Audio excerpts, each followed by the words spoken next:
Thomas and Percy are good friends, but sometimes Percy teases Thomas about being frightened, and he doesn't like that at all. One evening, he was dozing happily, but Percy wanted to talk.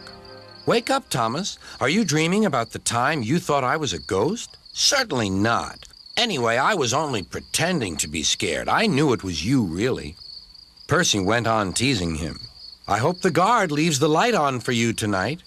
"Why?" asked Thomas. "I quite like the dark." "Oh, really?" exclaimed Percy. "I am surprised. I always thought you were afraid of the dark. I wonder why." Thomas decided to say nothing and went to sleep instead. Next day, Sir Topham Hatt came to see him. "I would like you to go to the harbor tonight. You have to collect something rather unusual." "What sort of something?" asked Thomas. "Wait and see," replied Sir Topham Hatt. Meanwhile, Percy was moving freight cars into a siding. Henry arrived with his goods train. The signalman changed the switches, and Percy waited on the siding until Henry had steamed by. Then there was trouble. "The switches are jammed," called the signalman. "I can't switch them back for Percy. The workmen will have to mend them in the morning. It's too late now." Said Percy's driver. "I'm sorry, Percy, but you'll have to stay here for the night." "Where are you going?" asked Percy. "Home for tea," replied the fireman. Percy was speechless. He watched as the other engines went home to the shed.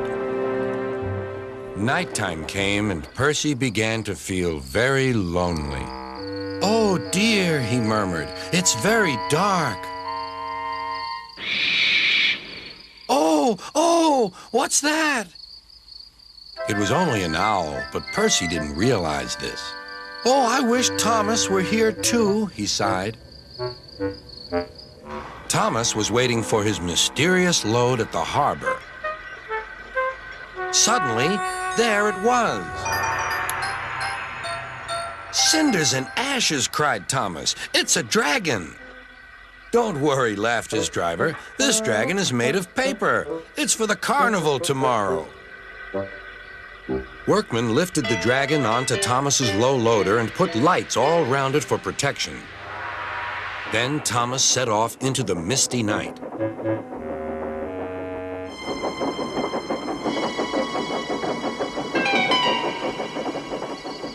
Percy was asleep on his siding and had no idea that Thomas was approaching him.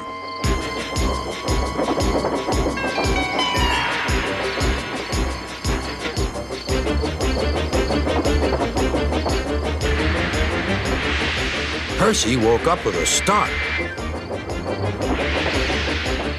"Help!" cried Percy. "I'm not going to open my eyes until my driver comes." Next morning, the switches were mended and Percy puffed back to the junction. Gordon was just about to leave with the express. "You'll never guess what I saw last night." Gordon was in no mood for puzzles. "I'm a busy engine. I don't have time for your games." "I've seen a huge dragon. It was covered in lights." Gordon snorted. "You've been in the sun too long. Your dome has cracked." When the other engines heard the news, they laughed too.